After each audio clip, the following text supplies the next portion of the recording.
কয়েকটি আসনের লোভ দেখিয়ে জাতীয় নাগরিক পার্টিকে কেনা যাবে না বলে মন্তব্য করেছেন দলটির দক্ষিণাঞ্চলের মুখ্য সংগঠক হাসনাত আব্দুল্লাহ। বিকেলে দলের কেন্দ্রীয় কার্যালয়ে এক আলোচনায় তিনি কথা বলেন। আর জুলাই সনদ বাস্তবায়নে গড়িমসি করলে আবারও রাজপথে নামার হুঁশিয়ারি দিয়েছেন দলের সদস্য সচিব আক্তার হোসেন। দেখুন নূর হোসেনের রিপোর্ট। জুলাই সনদ বাস্তবায়ন ও গণপরিষদ নির্বাচন শীর্ষক আলোচনা সভায় প্রধান উপদেষ্টার বিরুদ্ধে একটি দলের পক্ষে অবস্থান নেওয়ার অভিযোগ তুলেছেন জাতীয় নাগরিক পার্টির কেন্দ্রীয় নেতারা। যারা লন্ডনে সিজদা দিয়েছে তাদের সিজদার ক্যাবলা পরিবর্তন করে জনগণের মুখী তাদেরকে সিজদার ক্যাবলা করতে হবে।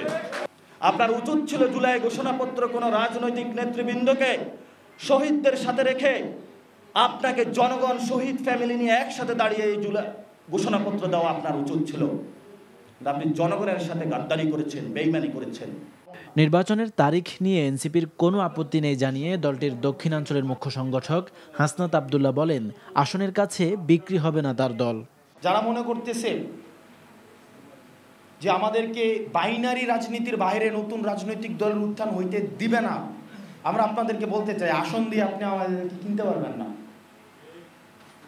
আসন দিয়ে কিনা সম্ভব না। আমরা বিক্রি হইতে আসে নাই যে বিএনপিকে বলবো যে আপনি আমার আসনে ক্যান্ডিডেট দিবেন না, এখান থেকে শুধু আমি দাঁড়াবো, জামাতকে বলবো, অন্য রাজনৈতিক দলকে বলবো। তো এটা তো একটা মধ্যরাতের ইলেকশনই, যেখানে জনগণের সামনে কোনো অপশন নাই। আমরা তো এই নির্বাচন চাই না। নতুন ব্যবস্থার দিকে না এগোলে আবারও রাজপথে নামার হুঁশিয়ারি দেন আক্তার হোসেন।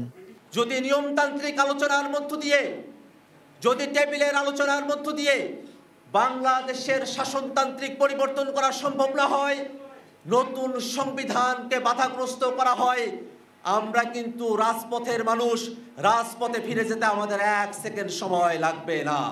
গণ অভ্যুত্থানের আকাঙ্ক্ষা পূরণে সব দলকে গণপরিষদ নির্বাচনের দাবিতে সরব হওয়ার আহ্বানও জানান এনসিপির নেতারা। Nur Hossain, NTV news, Dhaka. Bundle থাকলে প্রতি সেনমানিতে টাকা বাঁচবে। বিকাশ সেনমানি বান্ডেল কিনে জিতুন প্রতি লেনদেনে।